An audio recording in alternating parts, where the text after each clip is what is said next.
있습니다. 어느 교회는 이런 한 교회를 가지고 이제 주일마다 설교를 하다 보니까 뭐 2달 동안 그렇게 하기도 하는데, 이 한 주 동안 짧게지만 그래도 교회를 향하신 하나님의 음성을 또 들을 수 있어서 감사하고, 우리의 신앙은 어떤지, 우리의 마음은 어떤지 한번 또 점검해 볼 수 있는 시간이 돼서 저는 개인적으로 또 감사했습니다. 오늘 마지막 교회 라오디게아 교회, 라오디게아라는 지역에 세워졌기 때문에 이런 이름이 붙었겠죠. 이 라오디게아는 사람의 이름이에요. 왕이 아내의 이름을 따서 그 지역의 이름을 정한 거죠. 그런데 이 라오디게아 지역에 좀 특징이 있었어요. 거기는 은행이 많았대요. 그 당시에도 은행이 있었나 봐요. 그래서 돈이 많았고, 은행이 많다는 얘기는 그만큼 상업이 발전했다는 얘기죠. 그 라오디게아는 굉장히 부유한 곳이었어요. 양모 또 옷감 이런 것들이 발달했고, 거기서 만들어진 외투는 수출도 많이 됐다고 하고요. 또 의학 학교까지도 있었대요. 그래서 안약이 유명했대요. 그래서 안질에 걸린 사람들이 바르면은 잘 낫는 그런 안약을 거기서 만들어서 또 돈도 많이 벌었죠. 근데 이 부유하고 이 좋은 지역에 문제가 하나 있었어요. 무엇이 문제였냐면 물이었어요. 물. 처음에는 뭐 인구가 적을 때는 자체적으로 그 있는 물로도 해결이 됐지만, 인구가 늘어나면서 라오디게아 안에 있는 물로는 해결이 안 되는 거예요. 어떤 수원, 그 상수원이 없었대요. 그래서 외부로부터 이제 물을 끌어다 써야 되는 그러한 곳이 라오디게아였죠. 그래서 수로를 만드는데 그 수로가 어떤 곳은 10km, 어떤 곳은 16km 떨어진 곳에서 그렇게 물을 끌어다 썼죠. 제가 이 물 얘기를 하는 이유는 이 라오디게아 교회를 향해서 예수님이 물 얘기를 통해서 이들의 신앙을 얘기하기 때문에 그래요. 10km 떨어진 곳에는 히에라폴리스라는 지역이, 그런 도시가 있었는데, 그곳에서 물을 받아왔는데 이 히에라폴리스는 온천이었어요. 온천이 많은 곳이었어요. 그래서 그 물도 뜨거운 물이 이제 오는 거죠. 그리고 16km 떨어진 골로새라는 지역에서도 물을 받았어요. 근데 이 물은, 골로새 지역에서 오는 물은 차가운 물이었어요. 아주 차가운 물이었어요. 그래서 이 두 곳에서의 물을 이제 받아다가 쓰는데, 처음에 뜨거운 물이었지만 10km 오다 보면 그 물이 어떻게 되겠어요? 미지근한 물 되겠죠. 그리고 골로새에서 오는 물도 처음엔 차가운 물이었지만 또 이렇게 수로 따고 16km 오다 보면은 말이죠, 그 온도에 의해서, 지열에 의해서 이것이 또 미지근한 물이 되는 거죠. 그래서 라오디게아에서는 그런 미지근 물을 받아서 이제 쓰게 됐다라는 얘기예요. 이 라오디게아 교회에 대해서 예수님이 오늘 우리가 읽은 본문 말씀처럼 말씀을 하시는데, 라오디게아 교회에 칭찬이 있었나 이렇게 들여다보니까 칭찬이 전혀 없어요.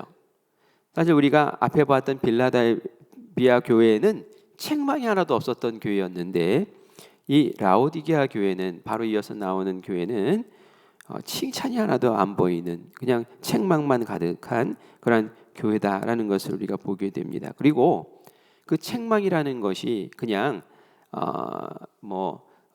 권면하는 정도의 수준이 아니에요. 굉장히 과격하고 공격적이고, 예수님이 좀 너무 세게 말씀하시네 라는 생각이 들 정도로 그렇게 말씀하세요. 왜 그렇게 하셨을까요? 그것은 그만큼 라오디게아 교회가 위기에 처해 있다는 거예요. 너무 위급하다는 거예요. 그래서 이 상태로 놔두면 큰일 나겠다는 거죠. 그만큼 예수님의 마음에는 사랑하는 마음이 있기 때문에 포기할 수 없으니까 그렇게 좀 과격한 언어로 이 라오디게아 교회를 책망하시고 있구나라는 것을 알게 됩니다. 오늘도 이 말씀 보니까 예수님이 책망을 하시기 전에 내가 어떤 예수다라는 것을 또 알려주시는데, 14절과 같이 이야기합니다. 라오디게아 교회의 사자에게 편지하라. 아멘이시오, 충성되고 참된 증인이시요 하나님의 창조의 근본이시니가 이르시되라고 말씀하죠. 그래서 아멘, 우리가 아멘 하고 이야기할 때 그 아멘의 뜻이 진실로 그렇게 되기를 원합니다라는 그런 의미가 있는 거 아시죠? 예수님이 아멘입니다라고 지금 예수님 스스로가 말씀하시는 건 뭡니까? 예수님의 말씀, 예수님의 뜻, 그것이 진실로 그렇게 된다라는 그런 이야기를 하는 거죠. 예수님이 말씀하시면 그 말씀이 그대로 이루어지고, 다시 말해서 우리가 인생 살아가면서 예수님의 말씀 의지하고 예수님을 존중하고 예수님을 붙잡고 살아야 된다라는 그런 뜻입니다. 충성되고 참된 증인이실 뿐만이 아니라 하나님의 창조의 근본이 되셔요. 주권자시라는 거죠. 그러니까 그 예수님 붙잡고 사는 인생이 바른 인생이고 복된 인생이다라는 것을 이야기하세요. 이렇게 얘기할 때는 라오디게아 교회가 예수님을 인생의 주님으로, 예수님 말씀이 그렇게 이루어지기를 원합니다라는 그런 뜨거운 마음으로 살아가고 있지 않다라는 것을 예수님이 말씀하고 싶어서 당신을 그렇게 소개하고 있는 겁니다. 예수님이 라오디게아 교회를 어떻게 보고 계시는지 15절 말씀, 16절 말씀을 함께 보겠습니다. 우리 한번 같이 읽어볼까요? 내가 내 행위를 아노니 네가 차지도 아니하고 뜨겁지도 아니하도다. 네가 차든지 뜨겁든지 하기를 원하노라. 네가 이같이 미지근하여 뜨겁지도 아니하고 차지도 아니하니 내 입에서 너를 토하여 버리리라. 그렇게 말씀하세요. 이 차갑고 뜨겁고 이제 이런 거 아까 물 얘기했을 때 나왔잖아요, 그죠? 온천에서 뜨거운 물, 골로새에서 차가운 물. 그런데 라오디게아에 오면은 미지근한 물. 그런데 이것이 물 얘기뿐만이 아니라 지금 너희들의 신앙의 모습이 딱 이렇다라는 이야기를 하고 계시는 거죠. 어쩌면 그렇게 뜨겁지도 않고 차갑지도 않고 미지근하냐라는 얘기를 하는 거예요. 그게 문제라는 거예요. 뜨겁다는 말은 뭡니까? 복음의 열정, 신앙의 열정, 사역의 열정, 이런 것들이 막 불타오르는 거죠. 차가운 건 뭡니까? 적대적이라는 거예요. 그죠? 아주 냉정하고 차갑고 예수를 왜 믿어? 막 이런 거 말하는 거예요. 차갑든지 뜨겁든지 그래야 되는 거 아니냐.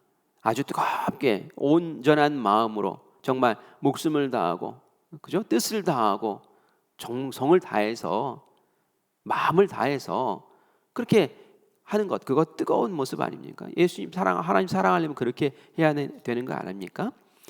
그렇게 하든지 아니면 난 예수 안 믿겠다고 떠나가 버리든지 그런 모습을 가져야지, 미지근한 모습으로 하는 건지 마는 건지 그렇게 살면은 안 돼라는 이야기를 하죠. 그러면서 너희들이 그렇기 때문에 내 입에서 너를 토해버리고 싶다, 토해버릴 것이다, 그렇게 말씀하고 계세요. 예수님이 정말 뭐 뜨겁든지 차갑든지 교회에 차가워져라 그걸 얘기하는 건 아니겠죠, 그죠? 원하는 건 뭡니까? 열정 있는 모습으로, 뜨거운 모습으로 그렇게 신앙생활 제대로 해라라는 그런 말씀을 하고 싶으신 거죠. 지금 라오디게아 교회 교인들이 그랬다는 거예요. 왜 이렇게 됐을까요? 17절 말씀에 보면 그 이유가 나옵니다. 17절 말씀 보니까 네가 말하기를, 너희들이 이제 스스로 말한다는 거예요. 나는 부자라 부요하여 풍족한 것이 없다 하나, 그렇게 말하고 있어요. 이 사람들이 라오디게아 지역이 지금 부유한 곳이라 그랬죠. 풍족한 곳이라 그랬죠. 은행이 많은 곳이라 그랬죠. 그러니까 내가 지금 부자야, 내가 지금 부유해, 난 부족한 게 없어. 그러니까 예수님 제대로 안 찾는 거예요. 내 힘으로 다 해결되고 내가 가지고 있는 돈으로 다 되고, 그러니까 예수님이 필요하지가 않은 거예요. 하나님의 향한 마음도 미지근할 수밖에 없는 것이죠. 소망도 열망도 기도도 간절함이 없는 거예요. 그런데 예수님이 그 모습을 보실 때에는 정말 문제라는 거예요. 그래서 그 말씀하시죠. 그 17절 뒷부분에 보면 그러나 하나 네 곤고한 것과 가련한 것과 가라는 것과 눈먼 것과 벌거벗은 것을 알지 못하는도다. 네 실상은 지금 엉망진창이야. 네 실상은 정말 가난한 꼴이야 라고 그렇게 이야기하고 있죠. 이게 실상이라는 거예요. 너희들 속지 말아라 라는 거예요. 여러분 성경 말씀에 보면 그 부자가 소출을 많이 걷어가지고 말이죠. 와, 이거 창고에다 집어넣으려니 뭐 들어갈 창고가 없는 거예요. 이거 어떡하지? 고민에 빠졌어요. 행복한 고민이죠. 그러다가 그런 생각을 합니다. 창고를 더 짓자. 그래서 지금 있는 것들 헐어버리고 아주 더 크게 짓자 해서 창고를 짓고 이렇게 생각을 해요. 내가 여기다 다 이제 소출을 한 걸 다 집어넣고 이제는 아무런 걱정 없이 염려 없이 일도 안 하고 그냥 행복하게 살 일만 있네 하면서 배 두드리면서 그렇게 행복한 생각을 갖죠. 그때 예수님 뭐라고 하셔요? 하나님이 네 생명을 거둬가시면 그게 다 누구의 것이 되겠느냐? 그게 네가 보고 평안하다, 만족스럽다. 이제 이거 있으니까 내가 뭐 두려울 게 없다라고 의지하는 그거 별거 아니야. 내가 네 생명을 거둬가면 그 다른 네 밑에 있는 그 사람들이 다 하이에나처럼 다 뜯어먹고 다 네 손에 잡힐 것도 하나도 없는데 너 무엇을 지금 의지하고 있니? 이 어리석은 녀석아 라고 이야기하고 있죠. 근데 그 모습이 바로 라오디게아 교회의 교인들하고 똑같다는 거예요. 신앙생활이라는 게 뭡니까? 정말 아멘 되신 주님, 창조의 근본 되신 주님 붙잡고 주님이 나의 전부입니다. 주님이 내 인생을 책임져 주십니다. 주님이 이끌어 가십니다. 주님 위에 살겠습니다. 그리고 주님이 나를 천국으로 인도하시고 그 영원한 삶을 책임지실 분입니다. 이런 고백으로 살아가야 되는데 그것이 없다는 거죠. 그냥 세상의 즐거움에 흐느적 빠져서 살아가는, 부는 있는데 예수님은 없는 그런 교회의 모습, 교인의 모습을 예수님 탄식하시는 거죠. 그래서 19절 같이 얘기하십니다. 무릇 내가 사랑하는 자를 책망하여 징계하노니. 책망하고 징계하는데 예수님의 마음에 사랑이 있는 거예요. 그래서 책망하는 거예요. 그러므로 네가 열심을 내라, 회개하라. 열심을 내라, 회개하라 하고 그렇게 두드리고 계시는 거예요. 게으름에서 깨어나라. 열심을 품고 제대로 신앙생활해라. 공부도 마찬가지예요. 그죠? 공부도 일하는 것도 마찬가지예요. 열심을 내고 집중하고 그럼 거기에 열매가 있는데 느슨하게 하는 둥 마는 둥 하면 열매가 없습니다. 신앙생활도 마찬가지인 거죠. 열심을 내라. 주님 뜨겁게 사랑해라. 그런 가슴으로 신앙생활해라 라고 주님이 지금 흔들고 계시는 줄 믿습니다. 이 라우디아 교회는 정말 부유했던 교회예요. 그래서 뭐 너무 풍족하니까 마치 그런 거예요. 뭐 수련회 간다 그러면 회비 안 받아도 되는 교회. 그냥 너희들 몸만 와. 헌신이 필요 없는 교회요. 아, 교회가 작네. 교회를 건축해야겠네. 그러면 특별히 뭐 헌금 안 해도 그냥 있는 돈으로 빚 없이 성전을 건축할 수 있는 교회. 둘러봐도 가난한 교인이 없어요. 그러니까 뭐 사랑의 수고를 구제를 할 필요가 없는 교회. 어떻게 보면 참 좋은 교회 같은데 말이죠. 돈이 많아서 좋은 교회 같은데 그러니까 헌신도 없고 그러니까 간절함도 없고 그러니까 붙잡을 것도 없고 마치 취미 생활하듯이 그렇게 신앙생활하는 교회. 해도 그만 안 해도 그만인 교회. 이런 교회가 예수님 보실 때는 정말 위험한 교회라는 거죠. 우리가 코로나임에도 불구하고 선교사 힐링 프로그램 하는 이유가 뭡니까? 우리가 코로나 어려움 속에서도 부흥회 하는 이유가 뭡니까? 왜 그렇게 하는 거죠? 깨어 있으려고 하는 거예요. 깨어 있으려고. 늘어지지 않으려고. 게을러지면 안 되니까 스스로 깨우는 거예요. 뭐라도 해야 되는 거예요. 누구 도울 사람이 없을까 찾는 거예요. 우리 성도들의 영을 어떻게 흔들어 깨울까 코로나 때문에 늘어지면 안 되는데 안 돼, 못해 이러면 안 되는데 하고 자꾸 흔들어 깨우는 거죠. 미지근해만 하지면 안 되니까. 예수님 믿는다는 타이틀은 있는데 그냥 늘어지고 이것이 좋은데 하고 퍼지면 안 되니까 그래서 자꾸 도전하고 자꾸 흔드는 겁니다. 제가 20절 말씀 읽고 사실 좀 충격을 받았어요. 여러분 20절 말씀 잘하는 말씀이거든요. 한번 같이 읽어볼까요? 같이 읽어보겠습니다. 볼지어다 내가 문 밖에 서서 두드리노니 누구든지 내 음성을 듣고 문을 열면 내가 그에게로 들어가 그와 더불어 먹고 그는 나와 더불어 먹으리라. 이렇게 말씀하세요. 이 말씀은 너무 익숙한 말씀이에요. 볼지어다 문 밖에서 내가 문을 두드리니 내 음성을 듣고 예수의 음성을 듣고 문 열어다오 하는 음성 듣고 문을 열어주면 내가 들어가서 너와 함께 먹고 너와 함께 마실 거야. 너도 나와 함께 먹을 거야. 이런 말씀이에요. 제가 이거 복음 전할 때 잘 쓰는 말씀이거든요.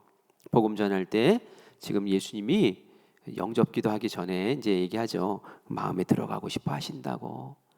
예수님 영접하는 거는 내가 마음 문 열고 예수님 들어오세요 하면 예수님이 영으로 쑥 들어가셔서 그 다음부터는 계속 함께 교제하면서 그 삶을 이끌어 주실 거라고. 그러면서 영접하시겠습니까? 하고 영접기도를 이제 하거든요. 근데 저는 이게 영접기도 할 때 주로 썼던 건데 영접기도 대상은 누굽니까? 예수님 모르는 사람, 예수님 영접하지 않은 사람이잖아요.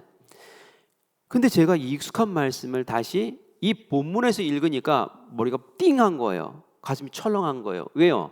지금 이 말씀은 예수님이 라오디게아 교회 교인들에게 하는 말씀이기 때문에 그래요. 예수님이 지금 교회 교인들에게 내가 문 밖에 서서 너희의 문을 마음의 문을 두드리고 있다는 거예요. 내 음성을 듣고 제발 문 좀 열어달라는 거예요. 그럼 내가 그 안에 들어가서 너희와 함께 하겠다는 거예요.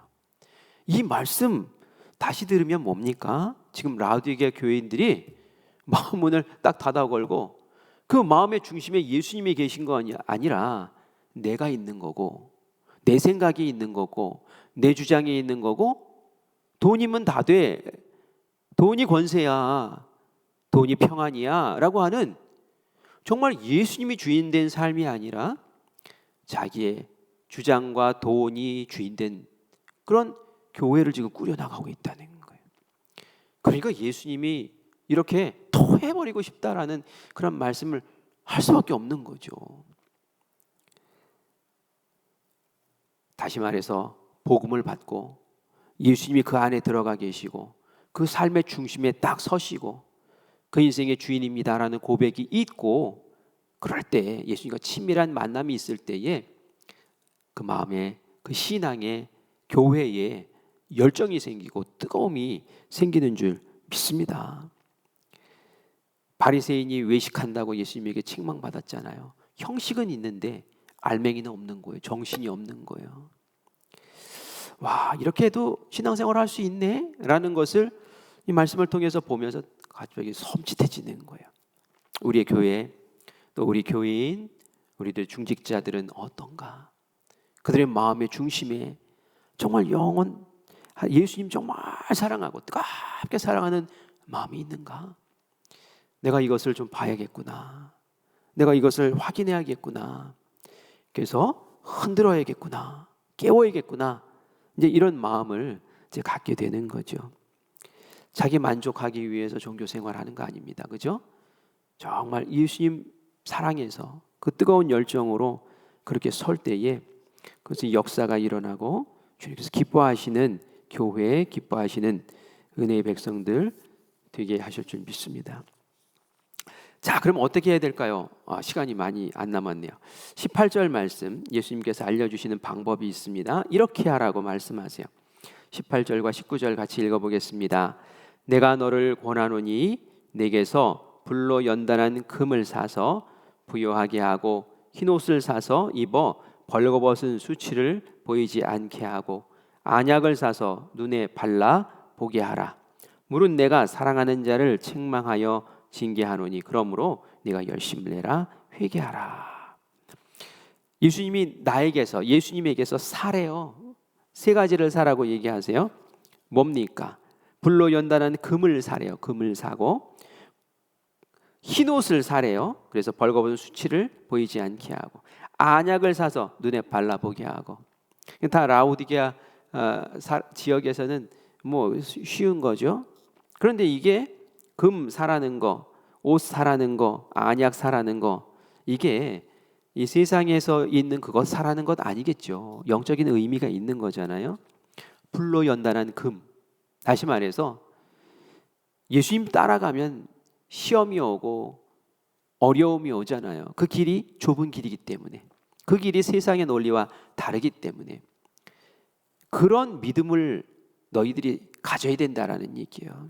그냥 늘어져 가지고 이것도 만족 저것도 만족 다 좋고 이게 아니라 연단받은, 불로 연단받은 그러한 순수한 믿음, 뜨거운 믿음, 그 믿음 가져야 된다는 거예요. 그러려면은 예수님의 정신대로 예수님을 중심에 갖고 예수님이 걸으라 하신 그 길을 제대로 걸을 때 그런 연단된 믿음이 생긴다는 거죠.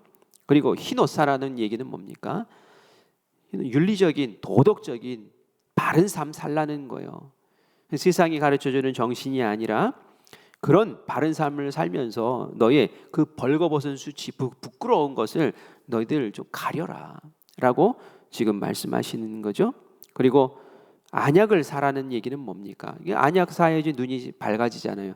영의 눈을 열어라. 영의 눈을. 그냥 물질만 보면서 그 물질이 전부인 것처럼 그렇게 아주 세속적인 그런 삶 살지 말고 그 배후에 계신 하나님, 또 천국을 통치하시는 하나님, 우리의 삶의 배후에서 우리를 바라보시고 우리를 사용하기 원하시는 그 하나님을 제발 좀 보고 좀 다른 인생 좀 살으라는 그런 권면을 하고 있습니다. 이렇게 영의 눈이 열리고 믿음의 순수함을 다시 찾고 또 예수님 가르쳐 주신 말씀대로 살려고 애쓸 때 그게 진짜 교회지, 그렇게 능청능청 살아서는 무슨 상이 있겠느냐라고 말씀하시면서 마지막 받을 상을 얘기하셔요. 21절 말씀 읽겠습니다. 이기는 그에게는 내가 내 보좌에 함께 앉게 하여 주기를, 내가 이기고 아버지 보좌에 함께 앉는 것 같이 하리라. 그 뭡니까? 보좌에 앉게 하신대요. 보좌에.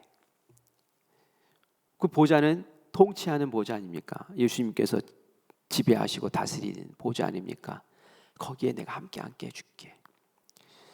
얼마나 감사해요. 그런데 이 상은 미지근한 신앙 가지고 있는 이런 사람에게는 해당되지 않는 거예요. 그런 신앙은 주님이 토해버리고 싶다고, 역겹다고 그렇게 말씀하셔요. 뜨거운 신앙, 순수한 열정, 그리고 뜨겁게 사역하는 그 모습을 보고 예수님께서는 너는 나와 함께 통치할 자격이 있어 라고 말씀하시는 줄 믿습니다. 오늘 이 말씀 듣고 다시 한번 우리의 신앙, 우리의 마음, 우리의 그 하나님을 향한 열정을 다시 한번 점검해 보시기를 바라요. 오늘 이 새벽에 나오신, 또 새벽을 깨우신 분들은 이런 열정이 있는 줄 믿습니다. 그래서 감사해요. 새벽에 누가 이렇게 나오고 싶겠어요. 그런데 주님, 기도하겠습니다. 주님, 제가 기도의 자리 지키겠습니다. 주님, 제가 주님 앞에 섭니다 라는 마음으로 이렇게 달려나오신 거 아니겠어요? 우리 이 모습으로 이 코로나의 어려움 속에서도 잘 극복해 나가고 우리 교회를 든든히 세워나가는 우리 사랑하는 모든 성도님들 되시기를 간절히 축원합니다. 아멘. 기도하겠습니다. 나 중심의 위험한 신앙생활 하지 않게 하여 주시옵소서. 적당히 미지근하게 신앙생활 하지 않게 하여 주시옵소서. 주님이 토해내는 신앙생활 하지 않게 하여 주시옵소서. 우리의 인생의 주권자이시고 주님이신 예수님을 늘 바라보게 하여 주시고 예수님 문 밖에 세워놓고 우리끼리 좋다고 만족하며 살지 않게 하여 주시옵소서. 주님이 원하시는 길, 주님 손잡고 걷기를 원합니다. 그 길이 좀 어렵고 힘들고 때로는 시련이 찾아오더라도 도망가거나 피하지 말게 하여 주시고 우리의 믿음으로 돌파해 나가는 야성을 우리에게 허락하여 주시옵소서. 우리 교회에 부흥회를 허락하셨고 또 선교사님을 섬기는 사역을 감당하게 하신 이내를 감사합니다. 이러한 일들로 잠자는 영혼들을 주님께서 흔들어 깨워주시고 우리가 함께 주님과 손잡고 걷는 이 길이 은혜되고 복되고 인정받고 상받는 역사가 일어나는 귀한 길이 되게 하여 주시옵소서. 오늘도 한날을 시작하오니 주님께서 우리의 영을 붙잡아 주시고 오늘도 승리하는 귀한 하루 되게 하실 줄 믿사옵고 살아계신 예수님의 이름으로 간절히 기도합니다. 아멘.